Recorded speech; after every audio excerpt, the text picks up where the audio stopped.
On vous souhaite la bienvenue à ericlatour.com. Dans quelques instants, on vous parle d'un nouveau soutien pour les élèves absents au Centre de services scolaires des Hautes-Rivières. Donc, on les accompagne au niveau académique, mais psychosocial aussi. Mais d'abord, politique municipale. Que pense la candidate André Bouchard du projet du REM à l'autoroute 10 et 35? Est-ce que le gouvernement Legault doit tenir sa promesse? C'est ça la question.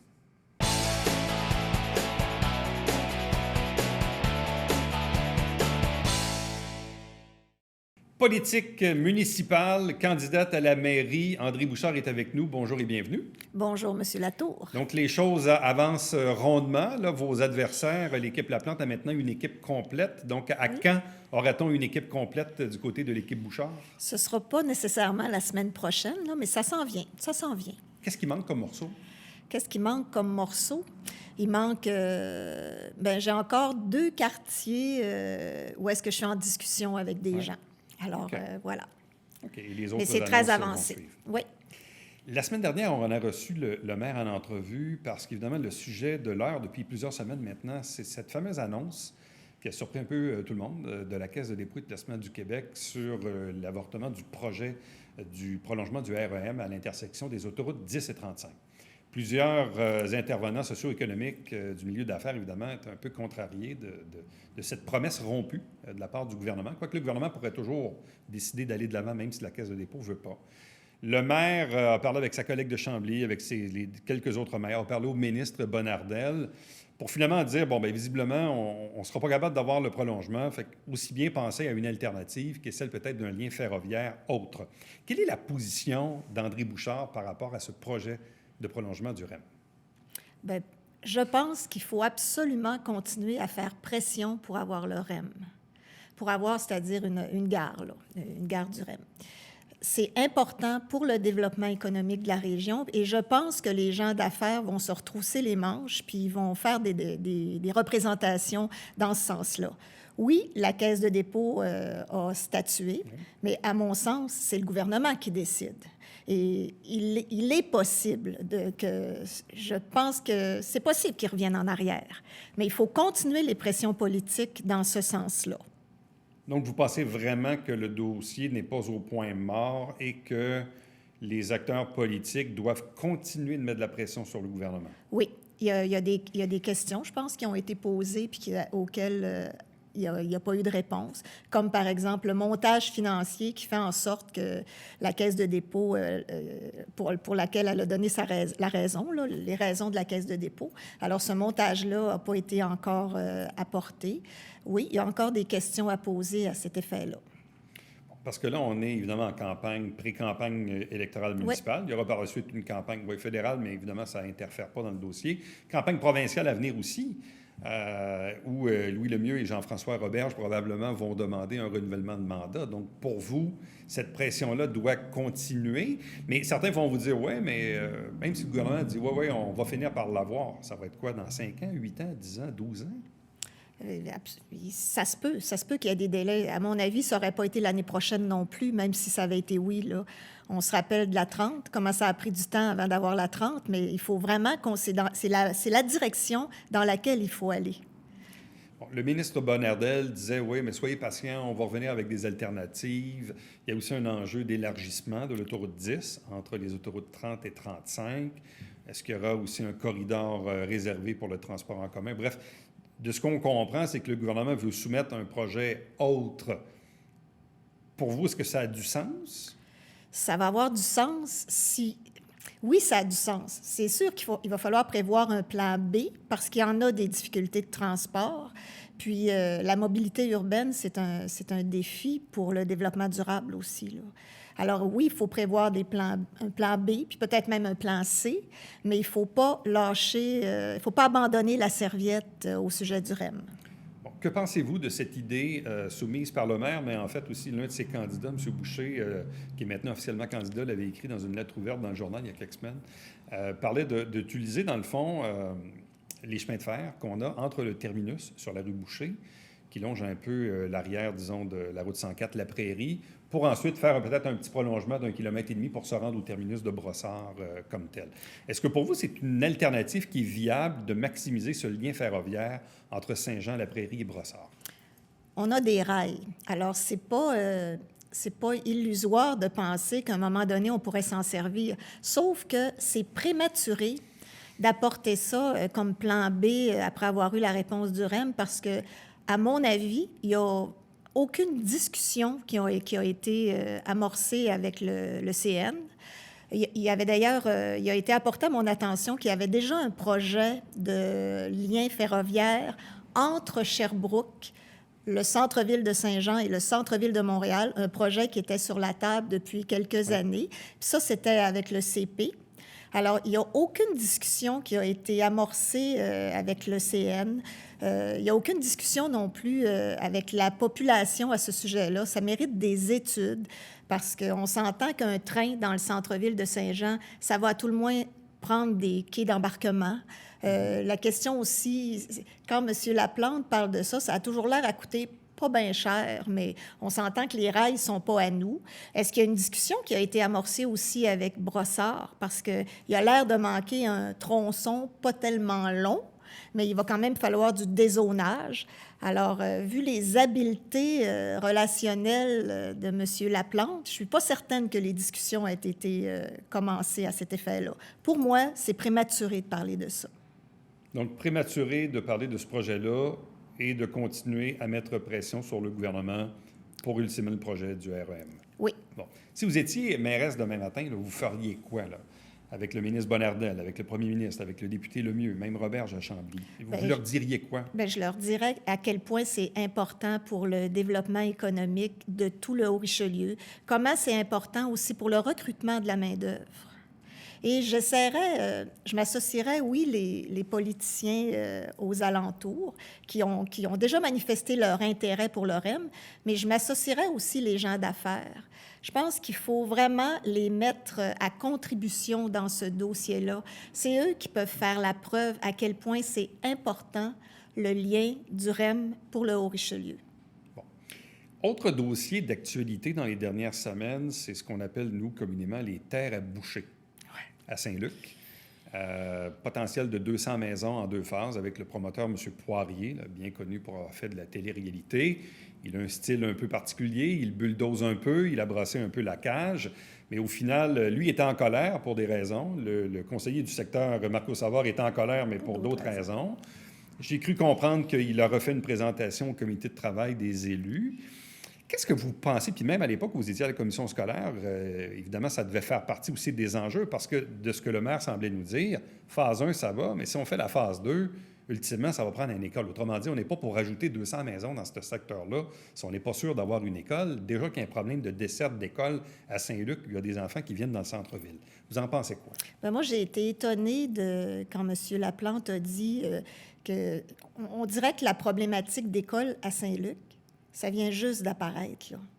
À ma connaissance, même quand j'étais à la commission scolaire, c'est un problème qui a été évoqué avec la ville de Saint-Jean-sur-Richelieu, parce qu'il y avait même une demande qui avait été faite de prévoir un terrain pour une école secondaire, puis un terrain pour une école primaire à Saint-Luc. Je ne suis pas très inquiète quand il va y avoir un développement, parce qu'à partir du moment où on est capable de faire la preuve qu'on n'est pas capable d'asseoir les enfants dans nos écoles, on va en avoir des agrandissements ou des écoles. On ne peut pas capitaliser sur des maisons qui ne sont pas bâties, mais on peut capitaliser sur des maisons à partir du moment où elles se bâtissent, par exemple. Puis les règles, maintenant, sont moins sévères. Avant, c'était basé, l'attribution des écoles, c'était basé sur les cartes d'assurance maladie. Maintenant, quand il y a un projet domiciliaire qui est amorcé, qui est bien commencé, le centre de service scolaire pourra faire les demandes appropriées. Bon. Et l'autre question aussi, c'est le projet de M. Poirier sur les terres à boucher. Est-ce que c'est un projet qui doit être vu indépendamment de ce qui pourrait se passer un jour au niveau des golfs, ou si on doit traiter ça dans un tout? Parce qu'encore là, M. Poirier disait, moi, mon projet, il n'y a pas rapport au golf. L'approche du conseiller Savard, c'est plutôt de dire, écoutez, il faudrait peut-être consulter, mais en même temps, regarder ça dans son ensemble. Et évidemment, vos adversaires du côté de l'équipe Laplante disent, les terrains de golf, on ne touche pas à ça. D'ailleurs, la candidate, Mme Tremblay, l'a dit ici même à l'émission. Bref, on fait quoi? Est-ce que c'est un projet qui est à part des autres ou il faut le voir dans sa globalité avec un développement éventuel des golfs? Mon avis à ce sujet-là, ça fait plusieurs années qu'on entend parler des golfs, la passerelle à Saint-Luc, les développements, les priorités de développement. Il faut que ce soit vu dans la globalité. Il faut donner une vision à ces travaux-là.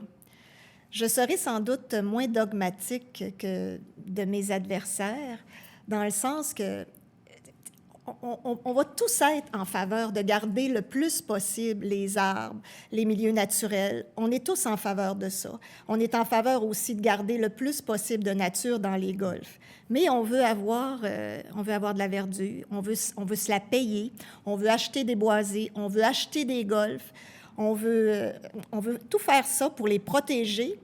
Mais comment on va faire si on n'est pas capable de faire du développement économique? Tu sais, Monsieur le maire lui-même a dit que ça prenait des infrastructures sportives. Mm-hmm. Le conseil actuel s'est commis face aux infrastructures sportives. Et je suis d'accord avec ça. Il faut faire bouger nos jeunes, nos aînés, nos adultes, nos familles. Ça prend des infrastructures sportives. On est en déficit d'entretien pour les infrastructures naturelles de la ville. On veut avoir plein de choses.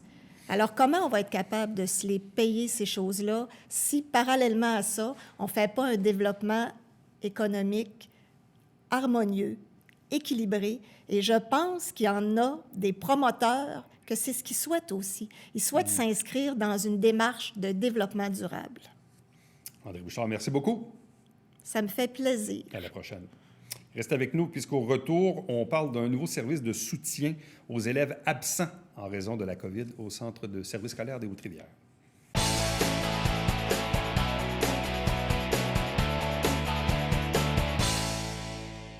Salut, ici Alexandre Baudouin. Et François Trépanier. Hey, tu chantais hors d'onde, mais c'est la fête à Céline aujourd'hui. Oui, on va fêter ça avec Sylvain Patry et Corinne Laframboise cette semaine. Comment tu disais ça? Je te danse. Je te danse dans ma tête. Manquez pas ça.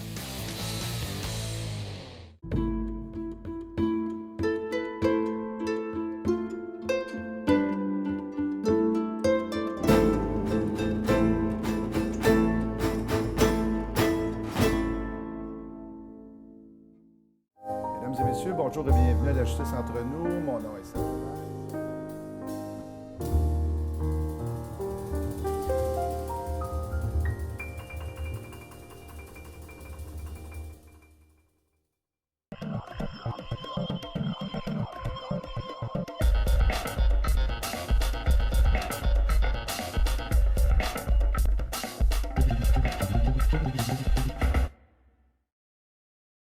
Mesdames et messieurs, bon matin et bienvenue à votre télébingo sur les ondes de télévision du Haut-Richelieu. Vous aimeriez jouer au bingo dans le confort de votre foyer? C'est possible. Tous les dimanches matins, 9h30, à la télévision du Haut-Richelieu, maintenant en haute définition au 609. Pour vous procurer les livrets du télébingo, c'est facile. Consultez la liste de nos 30 dépositaires au www.tvhr9.com.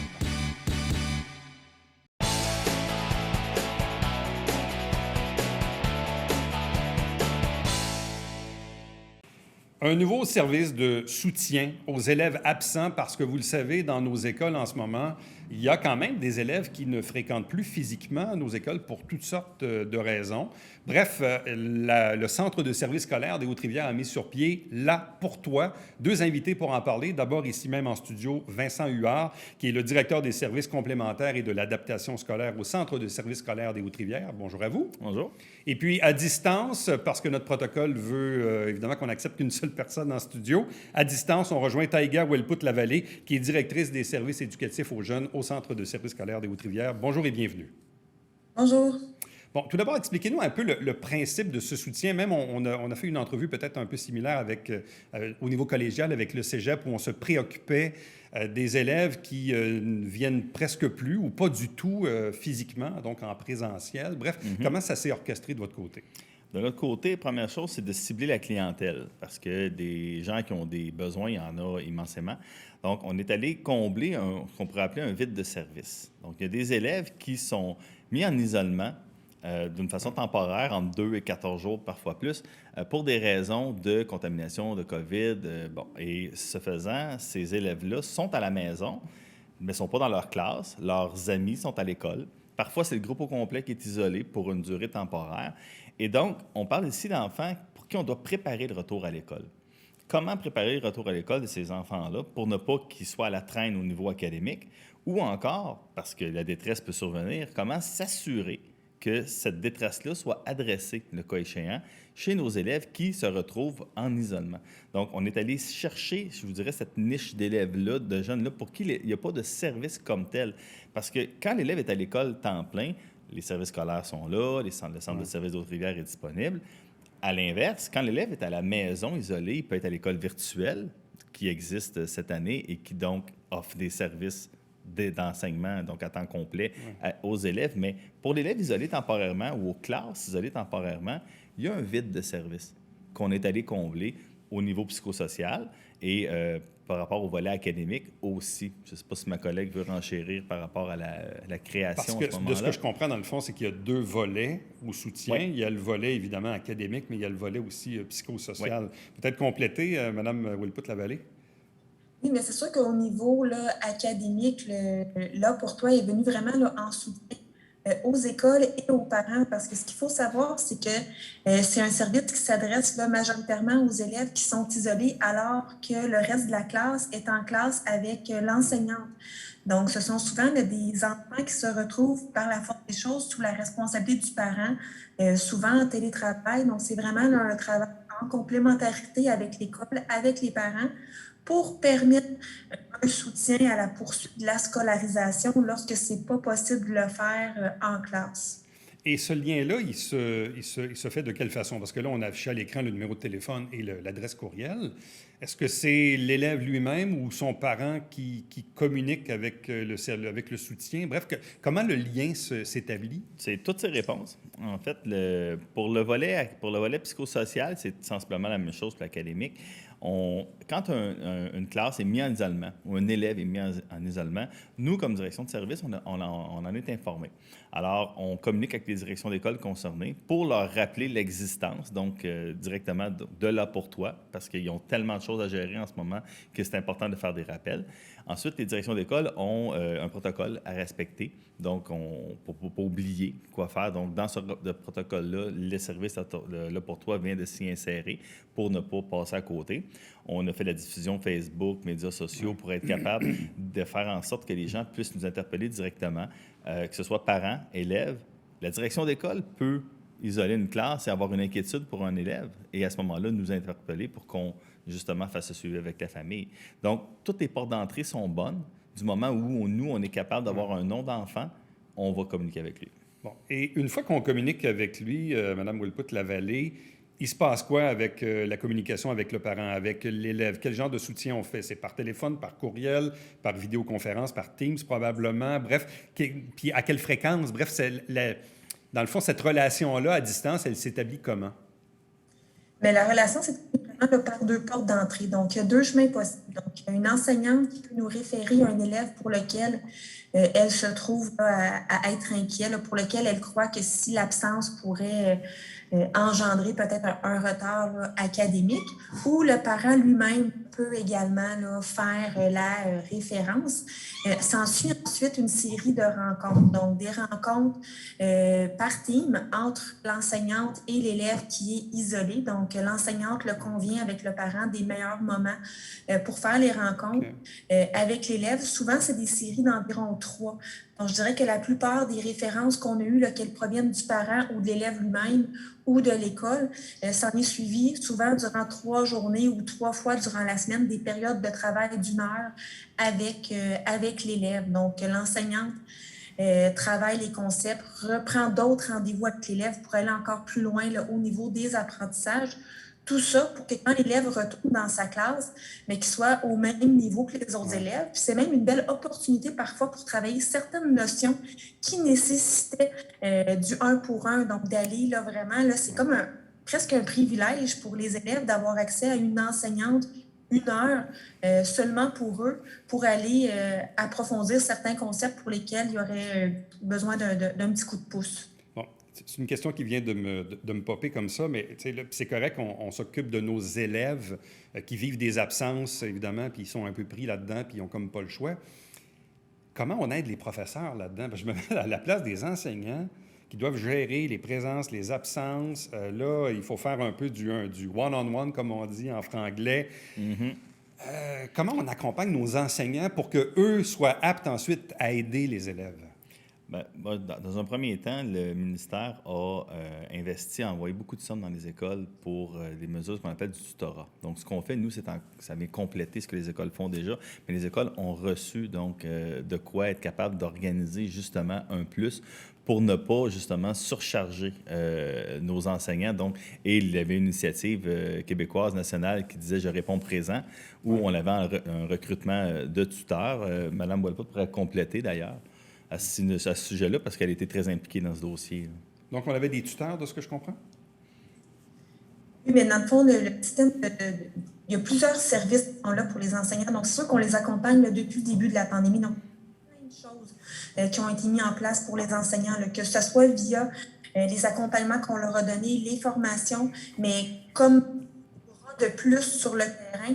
Il y a un système de tutorat là, qui a été mis en place là, rapidement, là, janvier, février, dans différentes écoles pour justement venir en aide aux enseignants qui auraient remarqué dans certaines situations, peut-être des élèves avec des écarts plus grands au niveau de leurs apprentissages, pour venir intervenir conjointement avec eux pour permettre de réduire là, l'écart que la situation pandémique était parfois en train là, d'accentuer. Bon, on parle beaucoup évidemment de l'aide académique. Pour le volet psychosocial, ça se passe de quelle façon, M. Gare? Pour le volet psychosocial, on travaille différemment que pour le volet académique. D'emblée, on a une plage horaire qui est de 8 heures le matin à 8 heures le soir pour permettre, et c'est des tours de garde. Ce sont des psychoéducateurs, des éducateurs spécialisés, des gens qui ont eu des formations spécifiques par le Centre de prévention suicide ad hoc à cette situation-là pour être bien prêt à recevoir ce type d'appel-là. Donc, ce sont des tours de garde, donc les gens ont des cellulaires et le téléphone sonne, donc entre 8 heures et 8 heures. Donc, c'est un professionnel formé comme tel qui reçoit le téléphone et qui, là, va évaluer la détresse, le besoin. Pour l'instant, et on s'en doutait bien, les gens dans le besoin appellent peu. Ce sont leurs parents qui vont appeler. Ce sont leurs enseignants. Donc, les gens directement. Donc, on est dans l'indirect. Alors, ce qu'on fait, on va aller parler à l'élève ou on va guider le parent, le guider vers une ressource externe si c'est le besoin. Ça peut être vers le Centre de prévention suicide. Ça peut être vers les services de l'école. Et comme nous, on connaît nos écoles, on est à même de savoir, bon, bien, Éric, il va dans telle école. On sait, nous, dans cette école-là, il y a un psychologue qui y va à raison de temps de journée. On va communiquer avec les psychologues. Et là, l'élève va être attendu. Donc, comme on connaît nos services, ce qu'on veut s'assurer, c'est que l'élève, à son retour à l'école, il soit attendu. Et si jamais il faut intervenir plus vite, bien, on va le faire. Donc, on peut référer à des services externes. On est en lien avec le CLSC. Et on a averti tel jeune aussi qu'on existait parce que à 8 heures le soir, à 20 heures, le téléphone sonne. À 20h01, si quelqu'un est en détresse, à ce moment-là, l'appel est automatiquement redirigé chez tel jeune. Donc, il n'y a pas de boîte vocale en dehors des heures ouvrables pour le volet psychosocial. Bon. Là, le programme, il est en place depuis déjà un certain temps? Oui. Officiellement parlant, il est fonctionnel depuis avant la semaine de relâche. Mais il y a beaucoup de techniques. Donc, le téléphone, le transfert du cellulaire, les appels. Donc, on a débogué, entre guillemets, notre réseau. Donc là, on roule, je vous dirais, complètement là, depuis environ 2 semaines, où là, on est vraiment on est parti avec ça. Et c'est là qu'on a commencé à le diffuser, d'ailleurs, d'une façon plus large, pour être bien certain d'être prêt. Jusqu'ici, Mme Wilput-Lavallée, avec, disons, 2 semaines de recul, quel est le bilan que vous tracez, même si l'historique est très court? Donc, c'est sûr que, comme vous dites, l'historique est très court. Donc, on a très peu, on a aidé très peu d'élèves. Ce que je veux dire, c'est que notre volume d'appels en ce moment pourrait en prendre beaucoup plus. Donc, si on vient vous voir aujourd'hui, c'est justement pour publiciser le service de publicité auprès des parents qui ont à conjuguer entre télétravail et apprentissage de leurs enfants lorsque la situation le nécessite. Donc, c'est sûr que depuis le début, depuis la relâche, là, c'est environ 3 élèves là, qu'on se trouve à avoir pris en charge. Donc, c'est sûr que l'enseignante soutient différentes autres équipes là, au sein de notre organisation, mais elle est disponible là, pour prendre beaucoup plus d'appels, beaucoup plus de références. Donc, les parents qui ont fait appel au service nous ont remerciés, ont trouvé que c'était un service là, 5 étoiles. disaient que ça les aidait durant leur temps de travail parce que durant 1 heure, leur enfant était accompagné avec une enseignante, donc ils pouvaient en profiter justement pour mettre les rendez-vous pour lesquels ils voulaient s'assurer d'être pleinement disponibles là, pour leurs autres fonctions. Bon, mais dans le fond, ce qu'on comprend, puis c'est pour ça qu'on les affichait à l'écran. Donc, là pour toi, à commercial, csdhr.qc.ca ou par téléphone, le 450-515-8131. Option 1 pour l'aide académique, option 2 pour l'aide psychosociale. Dans le fond, on a lancé le service de soutien. On l'a un peu peaufiné, tout le temps des petits trucs techniques. Là, maintenant, on le publicise. Exact. Et je comprends que vous avez quand même une bonne capacité. Puis il reste quand même encore un bon 2-3 mois d'école. Là. Et la situation actuelle au niveau de la COVID ne nous indique pas que ça va ralentir. Non, bien c'est ça. Là. Puis là, je comprends que les élèves, l'année passée, ils n'ont pas eu d'école, puis l'école est revenue vers la fin. Puis là, cette année, présentielle, virtuelle, masque, ainsi de suite. Là, le gouvernement voulait ramener le 3-4-5. Là, on ne sait plus trop si ça va tenir. Si oui, combien de semaines? Ça change à tous les jours. Fait que, bref, c'est une année un peu hors de l'ordinaire pour tout le monde, là, les élèves, les parents puis les enseignants. Fait que tant mieux qu'on ait un service donc là pour toi. Merci à vous deux, puis bonne chance pour la suite. Merci, M. Latour. Merci. Merci beaucoup. Reste avec nous. Au retour, le mot de la fin.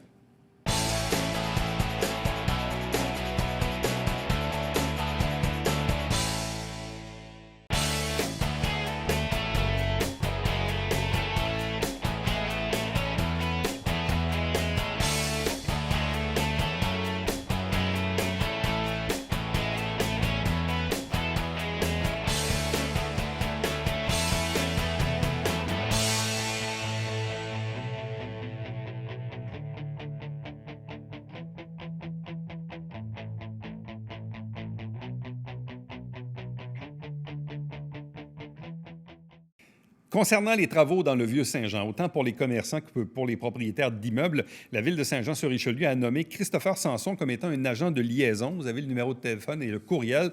Donc, si vous désirez obtenir de l'aide ou des renseignements, vous pouvez le contacter directement pour l'état des travaux. À demain.